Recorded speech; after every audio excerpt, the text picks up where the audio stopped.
Hey guys, we're going to revisit domain and range today to help us prep for our benchmark that's coming up.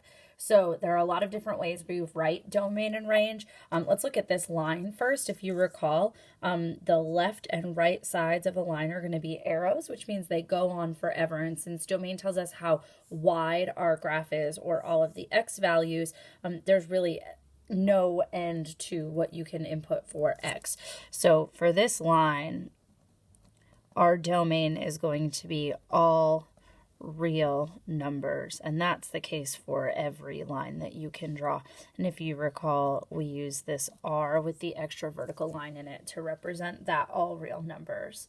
And then for range, it's going to be top to bottom. So if I put my thumbs on the top and the bottom, again, they touch arrows, which means the line goes on forever. So the range is also going to be all real numbers.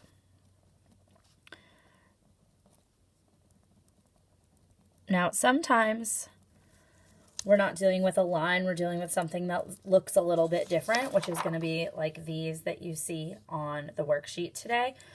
Nothing on this worksheet has lines, so I wanted to go over what happens when you've got left and right are these different points. So real quick, I just want to tell you, when you have a point that is filled in, the notation that we're going to use is the less than or equal to or greater than or equal to. However, when it's an open circle like this, we don't include the or equal to underneath the symbol, so it's just going to be less than or greater than. And when you write a range, like when you write between two numbers, if my domain is, let's say, between -2 and 1, we would write that where the smallest number is on the left, the biggest number is on the right. Domain means that I use my X, and we would use our symbols here, and they always point to the left at the smallest number. So we are either going to be using less than or equal to or just less than, depending on which type of point we're dealing with. So let's look at the first option here on our worksheet. This is in your guided practice for today. And let's look at this guy. So domain is how wide across, range is how tall. So let's start by looking the left side and the right side. So on the left, I have a point here, and on the right, I have an open circle.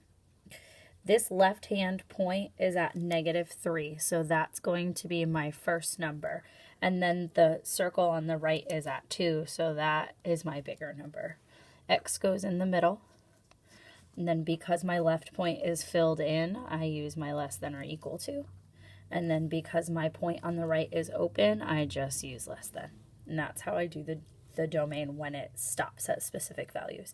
For range, it's going to be top to bottom. So bottom is at -5. Top is at +5. And then for range, we use Y instead of X, so that goes there. And then bottom is filled in, so it's less than or equal to. Top is open, so it's just less than. And that's how you find domain and range. And that's just for a line segment. Let's look at number 2, give you the example for this. So left to right is going to be here to here. So if I trail up, that looks like it's going from -2 to +2. So -2, +2, domain has X in the middle. And then it's an open, or it's closed on the left, open on the right. So -2 is less than or equal to X is less than 2. Now for this one, the top and bottom is a little bit different because the bottom has 2 points on it and the top has this bump or this maximum. So when you have these two different points here where one is filled in and the other one isn't, the filled in one kind of takes it over. So for that one, it's going to be the or equal to, and the bottom value is -4, less than or equal to Y. And then my top value is right up here at the origin, so I know that that number is 0. And even though there's not a point there, because there's no break in the graph, it's like a filled in point, so we would do it like that. All right, I want you to go ahead and pause the video now and take an opportunity to do the rest of these problems. And then when you're done, you can use the video to check your work. Okay, I'm just going to write out these for 3, 4, 5, 6, 7, and 8. So for 3, we've got -5 on the left is open with X, and then a +2 on the right. And then for range, the bottom is -4 with an open circle, and then an open circle at the top at 3. Okay, number 4, we've got -5 on the right, and it's open, and then a -2 here, and it's closed. And then bottom to top is -4 less than or equal to y less than +4. Okay, number 5. Left to right is going to be -2 to +2, and they're both open. And then this is going to look very similar to number 2. So the bottom is going to be at -3, but since these are both open circles, that means it's a less than y, and then less than or equal to, and it tops off up here at 5. Okay, these are still closed dots for number 6. So domain's going to go from -5 to +5, and then it looks like the range is going to do the same thing, but we make sure we use y instead. Okay, let's do the last 2 here. Oh, this one's tiny. So left to right is going to be 2 to 3.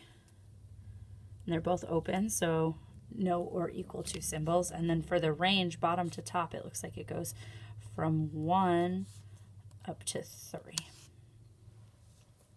All right, last one. Left to right is going to be -4 to +4. And both of those are filled in. And then bottom to top is going to be -5 at the bottom. They're both filled in, so I'm going to use my less than or equal to. It goes up to the top at 1, and that's also going to be filled in. And there you go.